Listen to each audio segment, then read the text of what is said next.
Hello dear students. बच्चों, पिछले lecture में हमने डिटर्मिनेंट की प्रॉपर्टी स्टडी की थी। 8 प्रॉपर्टीज हमने कवर कर ली थी। आइए लेक्चर को आगे प्रोसीड करें।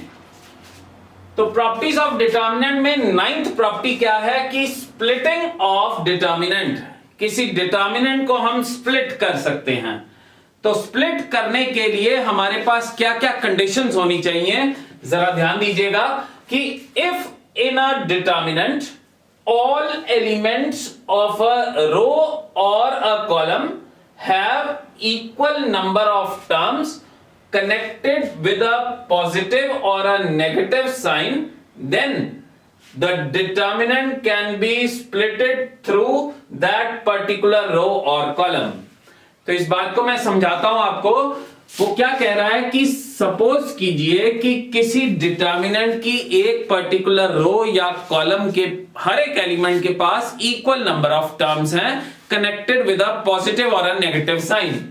तो मान लीजिए एक एग्जांपल लेते हैं कि मेरे पास एक डिटर्मिनेंट है, से उसमें कुछ टर्म्स हैं, से 3 + 2, 1 - 4, 3, 5।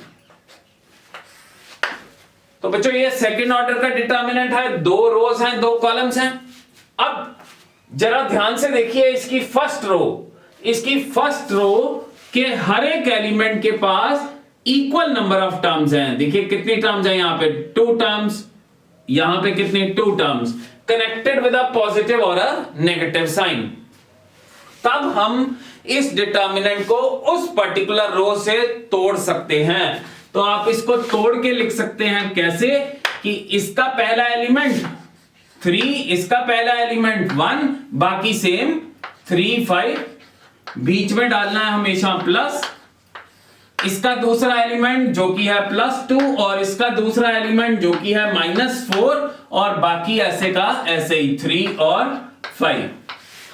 तो ये प्रॉपर्टी के कहने का मतलब है कि आप डिटर्मिनेंट को तोड़ सकते हैं। तो आइए वेरीफाई कर लेते हैं कि लेफ्ट साइड और राइट साइड का आंसर सेम आ रहा है कि नहीं आ रहा। तो लेट अस वेरीफाई इट। बच्चों इसको खोलोगे तो 3 + 2 5 हो गया, ये -3 हो गया, ये 3 हो गया, ये 5 हो गया। सेकंड ऑर्डर डेट ये कितना आया, 5 5 25 हो गया। नीचे से ऊपर मल्टीप्लाई करते हैं तो माइनस लगाते हैं, तो 25 + 9 कितना होता है बच्चों, 34। ये हमारी लेफ्ट हैंड साइड का आंसर है। अब जरा इधर चेक करते हैं तो ये 3 5 3 × 5 कितना हो गया, 15। ये कितना आया, -3 और इसको खोलें तो ये 2 5 10 हो गया और ये माइनस प्लस होके 12 हो गया। अब बच्चों 15 - 3 12 हो गया और ये 22 बन गया। तो ये कितना आया, 34। जरा देखिए लेफ्ट और राइट का आंसर सेम आया है। तो यही इस प्रॉपर्टी के कहने का मतलब है कि आप डिटर्मिनेंट को स्प्लिट कर सकते हैं अगर ये पर्टिकुलर कंडीशंस फॉलो हो रही हैं। बात समझ गए बच्चों। एक और आप एग्जांपल देखिए। सपोज कीजिए मेरे पास एक डिटर्मिनेंट है, से alpha + beta + gamma u + v - w से p and q। अब जरा देखिए कि इस पर्टिकुलर कॉलम में, फर्स्ट कॉलम में हर एक एलिमेंट के पास इक्वल नंबर ऑफ टर्म्स हैं। यहां पे देखिए 1 2 3 3 टर्म्स हो गई, इधर देखिए 1 2 3 3 टर्म्स हैं। तो डिटर्मिनेंट कहता कि आप मेरे को उस पर्टिकुलर रो या कॉलम से तोड़ सकते हैं जहां पे हर एक एलिमेंट के पास इक्वल नंबर ऑफ टर्म्स हो कनेक्टेड विद अ पॉजिटिव और अ नेगेटिव साइन। तो आप इस डिटर्मिनेंट को तोड़ेंगे कैसे, ये फर्स्ट कॉलम से तोड़ेंगे। इसका पहला अल्फा u, बाकी सेम p q, बीच में हमेशा प्लस डालना है। इसका दूसरा बीटा और v, बाकी सेम p और q, बीच में हमेशा प्लस डालना है। इसका तीसरा जो कि गामा और -w है और ये ऐसे का ऐसे ही p और q। बात समझ गए। तो in this way we can split a particular determinant which obeys these conditions। तो लिख सकते हैं बच्चों, हम इसको और एक्सप्लेन करेंगे। आप लिखिए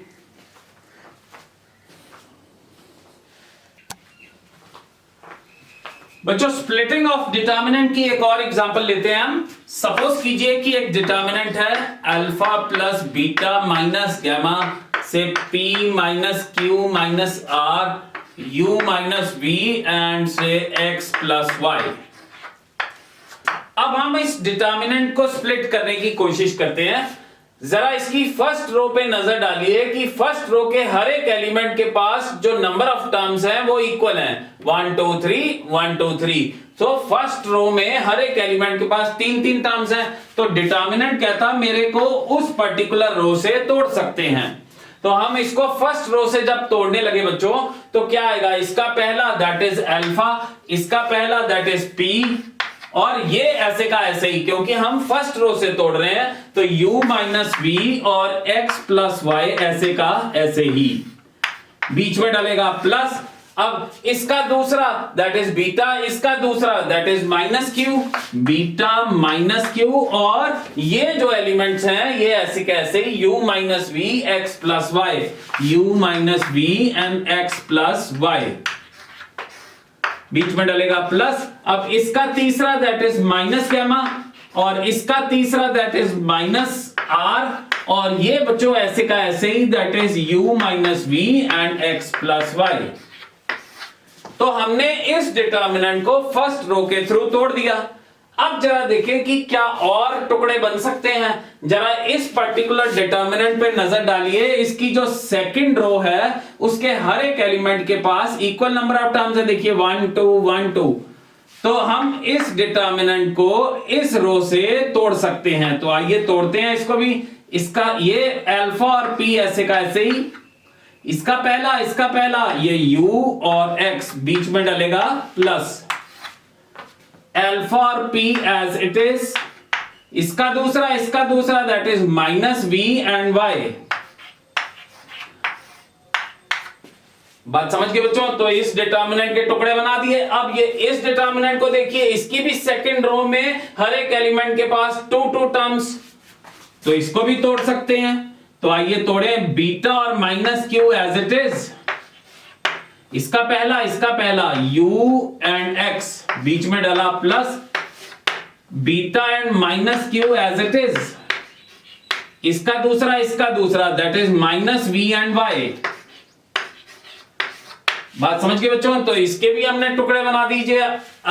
अब इसको देखिए जरा, इसकी भी सेकंड रो में हर एक के पास इक्वल नंबर ऑफ टर्म्स है। तो हम इसको सेकंड रो से जब तोड़ने लगे, minus gamma minus R as it is, इसका पहला u और x, बीच में डाला plus, minus gamma minus R as it is, इसका दूसरा माइनस v एंड y। तो हमने इस डिटर्मिनेंट के भी टुकड़े बना दिए। बात समझ गए बच्चों। तो ये प्रॉपर्टी थी स्प्लिटिंग ऑफ डिटर्मिनेंट्स। जरा नजर डालिए कि एक क्वेश्चन पूछा जा सकता है आपको। ये डिटर्मिनेंट देखिए कि इस डिटर्मिनेंट को तोड़ के इसके मैक्सिमम टुकड़े कितने बन गए। तो जरा नजर डालिए कितने टुकड़े बने, 1 2 3 4 5 और 6। तो देयर आर 6 स्प्लिटेड डिटर्मिनेंट्स। तो आप अपनी +1 में आपने परम्यूटेशन कॉम्बिनेशन में फंडामेंटल प्रिंसिपल ऑफ काउंटिंग का कॉन्सेप्ट पढ़ा है बच्चों। तो बहुत ही आसान क्वेश्चन था। तो देखिए कैसे इसकी फर्स्ट रो, जरा ओरिजिनल डिटर्मिनेंट पे नजर डालिए, फर्स्ट रो कितने तरीकों से टूट सकती है। The first row can be splitted in 3 ways. The second row can be splitted in how many ways? 2 ways. So if to do a work there are m ways, and correspondingly to do another work there are n ways, then to do both the works there are m into n ways. तो इसको तोड़ने के कितने तरीके बनेंगे? 3 into 2 यानी 6 टुकड़े बनेंगे। तो देखिए जरा काउंट किए थे हमने, 1 2 3 4 5 एंड 6। बात समझ गए बच्चों। तो इसको लिख सकते हैं।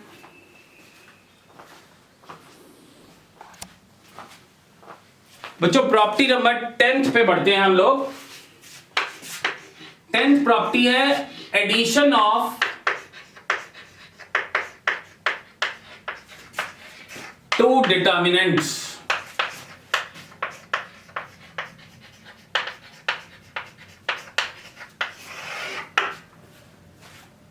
दो डिटर्मिनेंट्स को हम ऐड कैसे कर सकते हैं और कब कर सकते हैं। तो इस प्रॉपर्टी को मैं समझाता हूं आपको एक एग्जांपल लेके। सपोज कीजिए कि दो थर्ड ऑर्डर के डेट्स हैं, डिटर्मिनेंट्स हैं, से 3 2 -5, 1 2 and 4 and 3 -6 and -2। इस थर्ड ऑर्डर डेट में मैं एक और डेट ऐड करना चाहता हूं। सपोज कीजिए वो है 3 2 -5, 1 1 and 8 और 3 -6 and -2। अब एक बात दिमाग में रखिए कि दो थर्ड ऑर्डर के डेट्स आप तभी ऐड कर सकते हैं जब उनकी एग्जैक्ट दो रोज या एग्जैक्ट दो कॉलम्स सेम हो। जरा इस पे नजर डालिए तो इसकी फर्स्ट रो 3 2 -5, इसकी भी फर्स्ट रो 3 2 -5, इसकी थर्ड रो देखिए 3 -6 -2, इसकी थर्ड रो भी 3 -6 -2। तो क्योंकि इनकी एग्जैक्ट फर्स्ट रो और थर्ड रो सेम थी, मतलब ऐसी दो रोज सेम हो, तब हम इनको ऐड कर सकते हैं। तो ऐड कैसे करना बच्चों, जो तो रोज सेम है उनको तो बिल्कुल वैसे ही रखना है। 3 2 -5, 3 2 -5 और 3 -6 -2, 3 -6 -2, और ये जो सेकंड रोज के कॉरेस्पॉन्डिंग एलिमेंट्स हैं वो ऐड कर देने आपने। 1 + 1 हो जाएगा बच्चों, ये हो जाएगा 2 + 1, और ये हो गया हमारे पास 4 + 8। So this is how we can add two determinants। Okay बच्चों, थर्ड ऑर्डर डेट्स ऐड करने के लिए एग्जैक्ट दो रोज या दो कॉलम सेम होने चाहिए। सेकंड ऑर्डर्स के डेट ऐड करने के लिए एग्जैक्ट 1 रो या 1 कॉलम एग्जैक्टली सेम होना चाहिए। एक्चुअली ये कुछ पिछली प्रॉपर्टी का एग्जैक्टली उल्टा ही है। जरा आप इस डिटर्मिनेंट को देखिए, और पिछली प्रॉपर्टी थी स्प्लिटिंग ऑफ टू डिटर्मिनेंट्स। इसकी सेकंड रो पे नजर डालिए, सेकंड रो के हर एक एलिमेंट के पास दो दो टर्म्स हैं और वो टर्म्स प्लस या माइनस से जुड़ी हुई हैं। तो वो प्रॉपर्टी कहती थी कि अगर किसी रो या कॉलम के पास हर एक टर्म के पास इक्वल नंबर ऑफ टर्म्स हो तो उस रो से या कॉलम से आप डिटर्मिनेंट को स्प्लिट कर सकते हैं। तो हम जब इस रो से इस डिटर्मिनेंट को तोड़ेंगे तो क्या आएगा, 3 2 -5, 3 2 -5 एज इट इज। इसका पहला 1 2 4, 1 2 4, और थर्ड वाला ऐसे कैसे ही 3 -6 -2, 3 -6 -2, बीच में डलेगा प्लस 3 2 -5, 3 2 -5, इसका दूसरा 1, इसका दूसरा 1 और इसका दूसरा 8, 1 1 8 और 3 -6 -2 एज इट इज। बात समझ गए बच्चों? तो this is the property addition of two determinant. This can be used in objective, so you note it down.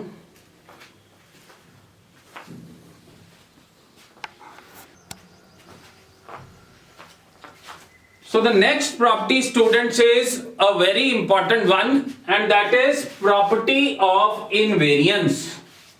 Invariance शब्द का मतलब होता है चेंज ना होना। तो आइए देखें कि यह प्रॉपर्टी क्या कहती है। जरा ध्यान से समझिएगा कि we can apply operations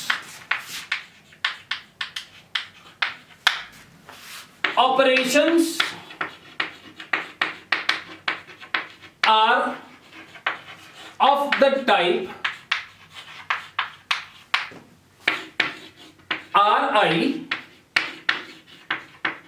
Ri plus minus alpha Rj plus minus beta Rk,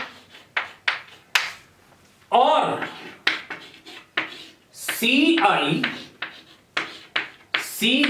plus minus alpha Cj plus minus beta Ck।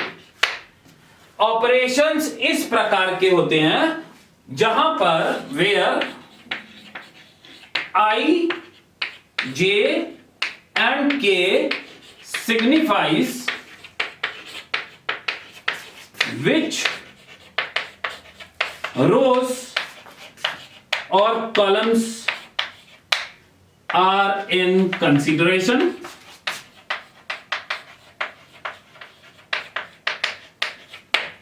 and alpha beta are any numbers। बच्चों प्रॉपर्टी ऑफ इनवेरिएंस क्या कहती है कि आप डिटर्मिनेंट पर operations लगा सकते हैं इस प्रकार के और इस प्रकार के। ऐसे ऑपरेशन लगाने पर जो नया डिटर्मिनेंट बनता है उसकी जो वैल्यू होती है वो पुरानी जैसी ही होती है, मतलब इट रिमेन्स इनवेरिएंट। मैं आपको समझाता हूं एक जनरल एग्जांपल लेके। है ये आज के लेक्चर के ही बेस्ड। आप स्प्लिटिंग ऑफ डिटर्मिनेंट फिर अपने दिमाग में रखिएगा। मैं एक एग्जांपल लेता हूं। सपोज कीजिए बच्चों मेरे पास एक डिटर्मिनेंट है जिसकी वैल्यू से डेल्टा है और वो डिटर्मिनेंट है मान लीजिए A B C P Q R and U V W. ये मान लीजिए एक डिटर्मिनेंट है मेरे पास थर्ड ऑर्डर का और इसका आंसर हमने डेल्टा रख लिया। अब इन दोनों में से कोई एक ऑपरेशन लगा लेते हैं। अब मान लीजिए मैं ऑपरेशन ये वाला लगाना चाहता हूं। यहां पे आर आई पे ऑपरेशन लग रहा है कि R I plus minus alpha R J plus minus beta R K, जहां पे मैंने कहा है कि आई जे के सिग्निफाई करते हैं कौन कौन सी रोज आपने कंसीडर की हैं। तो मैंने आर आई जे के जो है मेरे पास यहां पे 3 रोज हैं, तो आई जे के क्या हो सकते हैं 1 2 3 हो सकते हैं और अल्फा और बीटा कोई नंबर्स हैं। तो एक काम करता हूं मैं से रो 2 पे ऑपरेशन लगाने लगा हूं, मतलब मैंने आई को 2 रखा है। तो रो 2 पे ऑपरेशन लग रहा है बच्चों। क्या ऑपरेशन लगाने लगे हैं कि रो 2 तेरे में अल्फा टाइम्स रो 3 ऐड कर देते हैं और बीटा टाइम्स रो 1 सबट्रैक्ट कर देते हैं। अब बच्चों देखो क्या ये ऑपरेशन इस प्रकार का है? बिल्कुल है। देखिए आई की जगह मैंने 2 रखा है और जे की जगह 3 ले लिया और के की जगह 1 ले लिया। जैसे मैंने कहा आई जे के सिग्निफाइज विच रोज और कॉलम्स आर इन कंसीडरेशन, और अल्फा को अल्फा ही रहने दिया, बीटा को बीटा ही रहने दिया। यहां पे कोई नंबर भी हो सकते हैं 2 3 4 5 एनी नंबर। अब ये क्यों ऑपरेशन लगाए जाते हैं वो तो हम फर्दर एप्लीकेशन में सीखेंगे। अभी ये सीख रहे हैं कि ऑपरेशन लगाने कैसे हम। अब इसको पढ़ना सिखाऊं कि रो 2 पे ऑपरेशन लग रहा है बच्चों।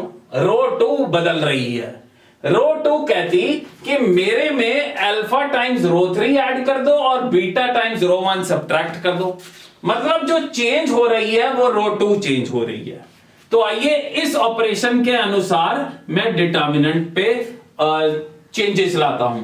अब देखिए रो 1 को तो हमने कुछ छेड़ा ही नहीं क्योंकि ऑपरेशन रो 2 पे लग रहा है। तो रो 1 ऐसी की ऐसी, मतलब ए बी और सी, रो 1 को हमने छेड़ा ही नहीं। अब रो 2 पे ऑपरेशन लग रहा है बच्चों। ये रो 2 है। रो 2 कहती कि मेरे में अल्फा टाइम्स रो 3 ऐड कर दो। तो रो 3 नीचे है। रो 2 कहती, ये रो 2 का एलिमेंट पी है, ये कहती कि मेरे में अल्फा टाइम्स रो 3, मतलब ये रो 3 थी, इसमें अल्फा टाइम्स यू ऐड कर दो और बीटा टाइम्स रो 1 सबट्रैक्ट कर दो। और ये रो 1 का एलिमेंट है, बीटा टाइम्स रो 1 सबट्रैक्ट कर दी। तो ये जो हमने ऑपरेशन लिखा है उसके अनुसार हमने चेंजेस ले आए बच्चों। ये बीटा लिखा हुआ है। अब यहां पर भी चेंजेस लाए। रो 2, अभी रो 2 बदल रही है बच्चों। रो 2 कहती, रो 2 का ये क्यू एलिमेंट है, ये कहता मेरे में अल्फा टाइम्स रो 3, मतलब अल्फा टाइम्स वी ऐड कर दो। ये रो 3 है, अल्फा टाइम्स वी ऐड कर दो और बीटा टाइम्स रो 1, ये रो 1 थी, बीटा टाइम्स रो 1 सबट्रैक्ट कर दो। बात समझ रहे बच्चों? यहां पर देख लीजिए अगर प्रॉब्लम आई है तो ये देखिए रो 2 कहती, रो 2 का एलिमेंट कौन है आर, ये कहता मेरे में अल्फा टाइम्स रो 3, तो रो 2 का एलिमेंट आर कहता मेरे में अल्फा टाइम्स रो 3 ऐड कर दो, मतलब आर में अल्फा टाइम्स डब्ल्यू ऐड कर दो और बीटा टाइम्स रो 1 सबट्रैक्ट कर दो और बीटा टाइम्स रो 1 सबट्रैक्ट कर दो, मतलब माइनस बीटा सी। तो रो 2 को हमने इस ऑपरेशन के अनुसार बदल दिया। मानते हैं बात बच्चों?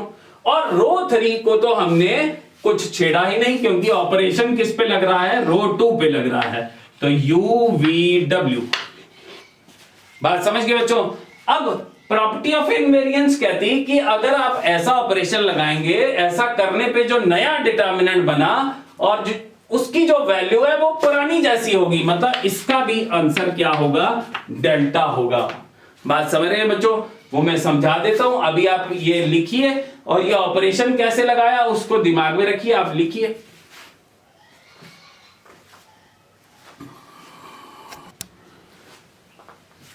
एक बारी बच्चों मैं फिर समझा देता हूं कि हमने रो 2 पे ऑपरेशन लगाया था, ये रही रो 2 पे ऑपरेशन लगाया है कि तेरे में अल्फा टाइम्स रो 3, मतलब रो 2 तेरे में अल्फा टाइम्स रो 3 ऐड कर देना और बीटा टाइम्स रो 1 सब्ट्रैक्ट कर देना है, और बीटा टाइम्स रो 1 सब्ट्रैक्ट कर देना है। तो देखिए ये रो 2 का एलिमेंट था p, तेरे में अल्फा टाइम्स रो 3 ऐड किया, मतलब p plus alpha u minus beta times row 1 subtract की माइनस बीटा a। दोबारा देखिए रो 2 का एलिमेंट q, तेरे में अल्फा टाइम्स रो 3 मतलब अल्फा v ऐड हुआ और बीटा टाइम्स रो 1 मतलब माइनस बीटा b। यहां फिर देखिए रो 2 का एलिमेंट r, तेरे में अल्फा टाइम्स रो 3 मतलब अल्फा टाइम्स w ऐड हुआ और बीटा टाइम्स रो 1 सब्ट्रैक्ट हुई माइनस बीटा c। और ऑपरेशन लग रहा है बच्चों रो 2 पे, ये बता रहा है कि किस पे ऑपरेशन लगा रहे हैं। अब ऑपरेशन लगाने के बाद मैंने कहा कि आंसर जो पुराने का था डेल्टा, तो नए वाले का भी डेल्टा है। बहुत ही अंडरस्टूड सी बात है। आज के लेक्चर में आपने प्रॉपर्टी पढ़ी स्प्लिटिंग ऑफ डिटर्मिनेंट्स, तो उसको देखिए, उसको दिमाग में रखिए। इस डिटर्मिनेंट को देखिए बच्चों, क्यों डेल्टा है मैं समझाने लगा हूं आपको। इस डिटर्मिनेंट की सेकंड रो में देखिए हर एक एलिमेंट के पास कितने टर्म्स हैं, 3 टर्म्स हैं, 1 2 3 1 2 3 1 2 3। तो स्प्लिटिंग ऑफ डिटर्मिनेंट कहती थी कि अगर ऐसा हो रहा है तो डिटर्मिनेंट को स्प्लिट कर सकते हैं। तो आइए स्प्लिट करते हैं।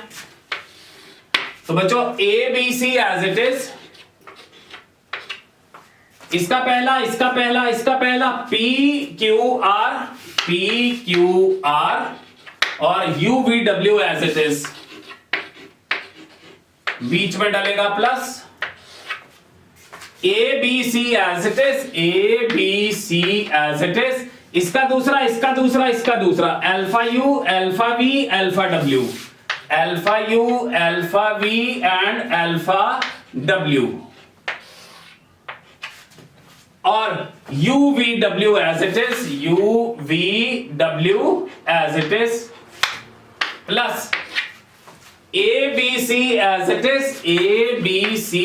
is, इसका third, minus beta times A minus beta times B minus beta times C और UVW as it is। तो स्प्लिटिंग ऑफ डिटर्मिनेंट से हमने इस डिटर्मिनेंट को तोड़ा। अब बच्चों ये A B C P Q R U V W, आपको मैंने पिछले लेक्चर में प्रॉपर्टीज जो 8 डिस्कस की थी, तब मैंने कहा था किसी डिटर्मिनेंट की रो में से या कॉलम में से कुछ कॉमन आ रहा हो तो आप निकाल सकते हैं। तो जरा देखिए इस सेकंड वाले डिटर्मिनेंट में सेकंड रो में से अल्फा कॉमन आ रहा है बच्चों, तो अल्फा को हमने बाहर निकाल लिया। तो क्या बचा, A B C U V W और यू वी डब्ल्यू। और ये थर्ड डिटर्मिनेंट में से, ये वाले डिटर्मिनेंट्स में से बच्चों सेकंड रो में देखिए सबके पास minus beta minus beta minus beta, तो माइनस बीटा कॉमन निकाल सकते हैं। तो क्या बचा, ए बी सी और यू वी डब्ल्यू। बात समझ गए बच्चों? तो मैंने इस डिटर्मिनेंट को पकड़ा, स्प्लिटिंग ऑफ डिटर्मिनेंट से टुकड़े बनाए और फिर कॉमन निकल के सिंपलीफाई कर दिया। अब बच्चों ए बी सी तो as it is, P Q R as it is, U V W as it is, ये डिटर्मिनेंट तो ऐसे का ऐसे ही। अब जरा याद कीजिए अपना पिछला लेक्चर, मैंने कहा था कि अगर दो रो सेम हो जाएं, UVW दो रो सेम हो जाए तो डिटर्मिनेंट का आंसर कितना होता है बच्चों, 0। यहां पर भी देखिए दो रो सेम होगी तो डिटर्मिनेंट का आंसर कितना हो गया, 0। तो मतलब ये जो डिटर्मिनेंट है वो रिड्यूस हो गया किसमें, ABC PQR UVW में। परंतु ABC PQR और UVW का आंसर हमने क्या रखा था, डेल्टा।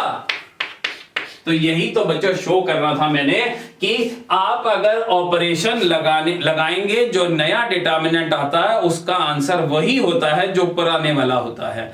तो ये है प्रॉपर्टी ऑफ इनवेरियंस। अंडरस्टूड? बहुत ही ज्यादा इंपॉर्टेंट प्रॉपर्टी है बच्चों।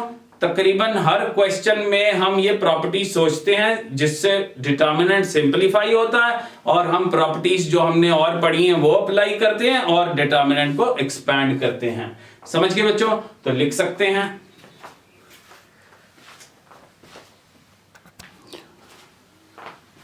बच्चों अभी हमने पढ़ी प्रॉपर्टी ऑफ इनवेरियंस। मैं आपको एक और एग्जांपल से समझाता हूं। प्रॉपर्टी ऑफ इनवेरियंस को अप्लाई करते हैं, आपको ज्यादा क्लैरिटी मिलेगी। सपोज कीजिए कि एक डिटर्मिनेंट है से 2, 5, -1 एंड से 6। बच्चों सेकंड ऑर्डर डिटर्मिनेंट है।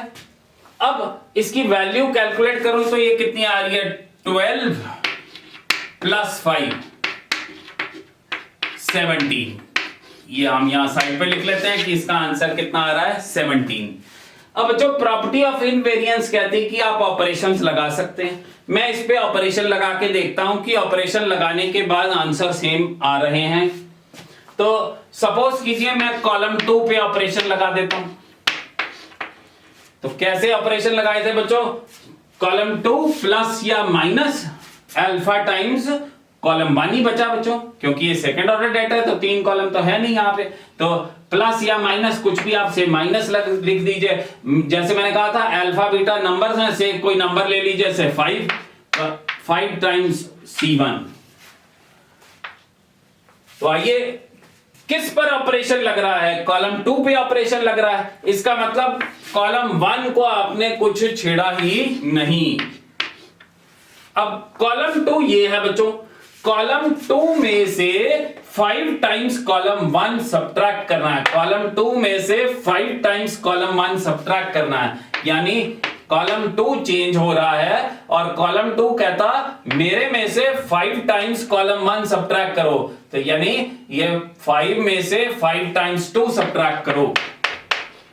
कॉलम 2 कहता है, कॉलम 2 का एलिमेंट 6, ये कहता मेरे में से 5 टाइम्स ये सब्ट्रैक्ट करो, 5 टाइम्स -1 सब्ट्रैक्ट करो। तो ये कितना बना बच्चों? ये 5 - 10 या -1 6 + 5, ये 2 - 5 और ये -1 और 11। आइए एक्सपैंड करें तो ये कितना आ रहा है? 22 माइनस माइनस और एक और माइनस लगेगा तो 22 में से 5 गए कितने? 17। तो देखिए आंसर बिल्कुल क्या आ रहा है? सेम। बात समझ गए बच्चों? इसको एक और ऑपरेशन लगा के देख लेते हैं कि सपोज कीजिए आप रो 2 पे ऑपरेशन लगा रहे हैं। तो रो 2 में से मैं रो 1 ऐड कर देता हूं। तो ये भी ऑपरेशन देखिए वैसा ही है जो हमने सीखे थे। अब कौन बदल रही है बच्चों? रो 2 बदल रही है। इसका मतलब रो 1 चेंज नहीं हो रही, तो वो ऐसी की ऐसी ही। अब रो 2 कहती कि मेरे में रो 1 के एलिमेंट्स ऐड कर दो। तो मतलब -1 + 2, 6 + 5, 6 + 5। दोबारा बोलता हूं मैं, रो 2 इज चेंजिंग और रो 2 कहती मेरे में रो 1 ऐड कर दो। रो 2 कहती मेरे में रो 1 ऐड कर दो। तो -1 + 2, 6 + 5। अब ऐसा करने पे ये क्या आया? 2, 5, 1 एंड 11। समझ रहे हैं बच्चों? तो इसको सिंपलीफाई कीजिए तो ये कितना आ रहा है? 22 - 5, वो कितना होता है? 17। तो आप देख सकते हैं आंसर चेंज नहीं हो रहा। तो ये है प्रॉपर्टी ऑफ इनवेरियंस। तो बच्चों ये आज का लेक्चर फिनिश होता है। इसमें हमने कुछ प्रॉपर्टीज सीखी हैं। अब जो नेक्स्ट सब्सिक्वेंट लेक्चर्स आएंगे उसमें हमने जो प्रॉपर्टीज पढ़ी हैं उसके बेस पे हम क्वेश्चन करेंगे। ये अभी बेसिक प्रॉपर्टीज हैं। एडवांस प्रॉपर्टीज काफी हैं, जैसे मैंने पहले भी कहा था लगभग 20 से 25 प्रॉपर्टीज हैं डिटर्मिनेंट्स की। तो ये जो प्रॉपर्टीज हैं ये आपकी एनसीईआरटी के क्वेश्चंस, बोर्ड्स के क्वेश्चंस करने के लिए सफिशिएंट है। तो हम पहले उनकी प्रैक्टिस करेंगे, अपना हाथ चलाएंगे और फिर हम आगे आगे स्टेप बाय स्टेप बढ़ते जाएंगे। कीप स्टडिंग, रिवाइज करते जाइए। ओके बच्चों।